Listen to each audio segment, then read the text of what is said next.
Hello everybody. In this video I'm going to show you how to sculpt an eyeball, or at least this is how I do it, and to me it's the easiest way. This right here is what I'm going to show you how to make. It's very simple in design.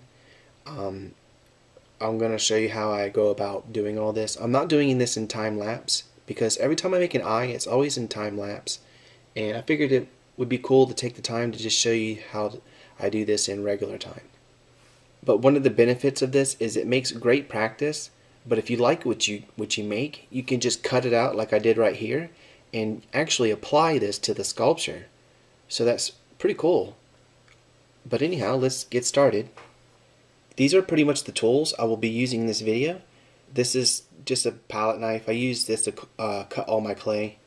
This is a stylus tool. I'll use this to make the wrinkles, the texture.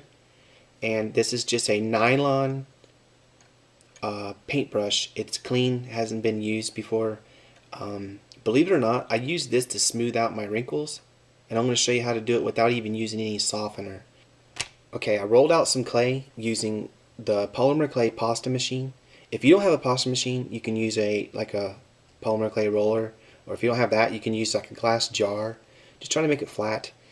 And this right here is a mixture of Super Sculpey and Super Sculpey Firm. I prefer this mixture. I've been using it lately and it's really nice. But I'm just going to cut me a little bit off right here and roll this up into a ball.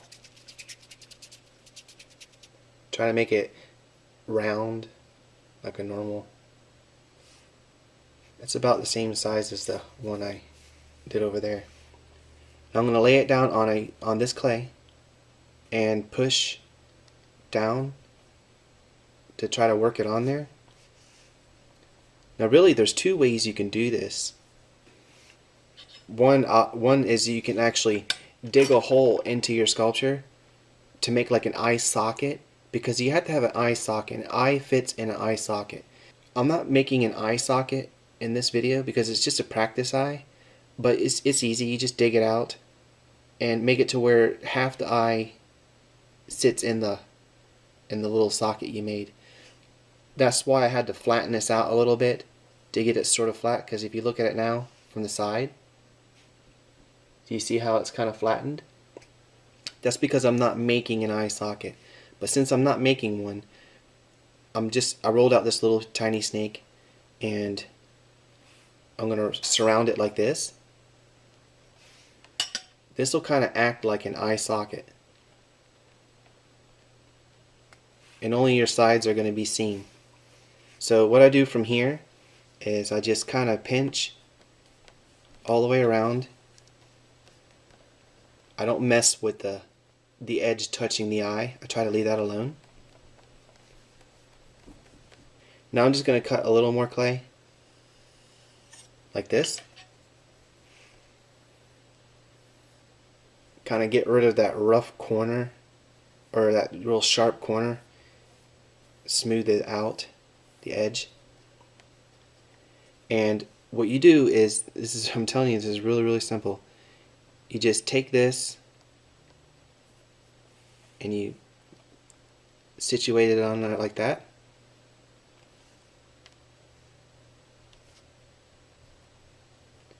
And then you do the same for the other side. Now you can adjust how much the eye is going to be open, or if it's going to be real narrow. It all depends on how you lay the clay down. I'm going to do it about like this. Then I just kind of go around it like this and pinch down, pull away from it. Now as you can see, it's already starting to look like an eyeball. Okay, from this point I'm going to take my stylus tool. This is the smallest tip. I'm using the next one up for now. And you kind of like make lines like this to do texture. You crisscross them. See how I just made an X? And then kind of be random about it. You go deep, but not too deep.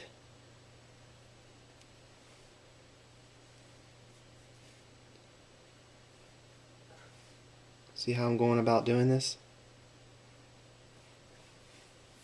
Same with both sides.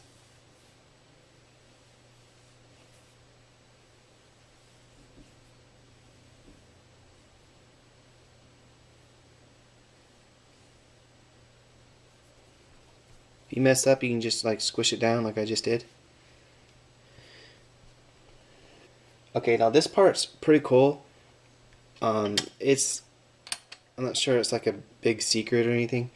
You could use Sculpey clay softener or vegetable oil or whatever it is that you use. Personally, I only use Sculpey clay softener to smooth out my stuff. But here's the thing, when you go to do the clay softener, you make it wet. And you can't undo that. So it's best to work this stuff as much as you can without using any kind of softener. So to do that, I don't know, this seems strange, but I'm pressing down. This is a new paintbrush. If you press down like this, you can feel the resistance to it, like that. And I roll in circles while I'm pressing down. It's not healthy for the brush, but brushes are very cheap, and you can use this one like pretty much forever. This will be your permanent sculpting brush anyways. But if you just roll it in circles like this while you're pressing down, you'll feel that resistance pushing back, almost like a springy rubber band. Keep doing that, and if you look, what it does is it smooths away all your tool work, which I think is a really good tip, because if I were to put clay softener on there, it will automatically start getting really loose and it can mess up. You can't undo it is the point I'm making. So this is, you do as much as you can first before you go adding the liquid stuff to your stuff. You know, the stuff to your stuff.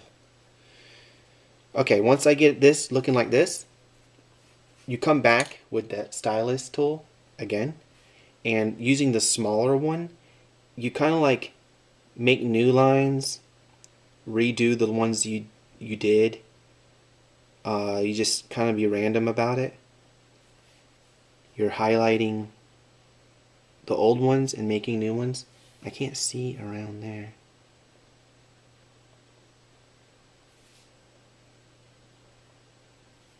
Of course, this is a really wrinkly eye. Maybe it's like an eye to a manatee or an elephant or something.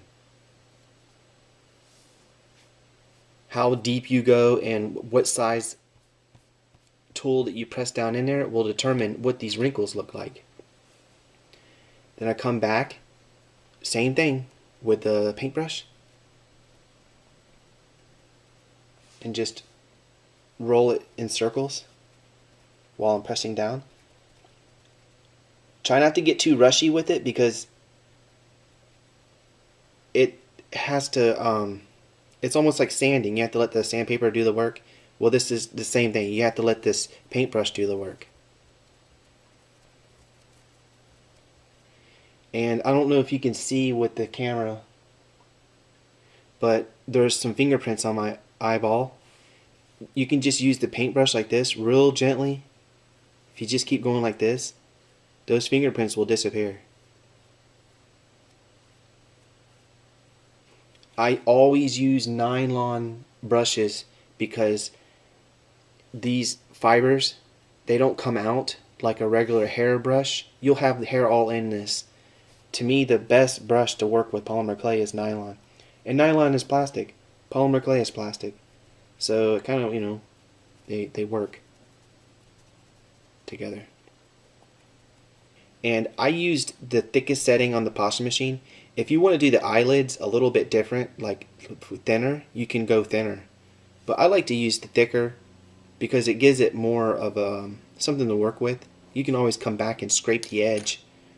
Once you're done making your eye, which is pretty much done, you come back with your whatever it is you're cutting with, and you just outline it like this.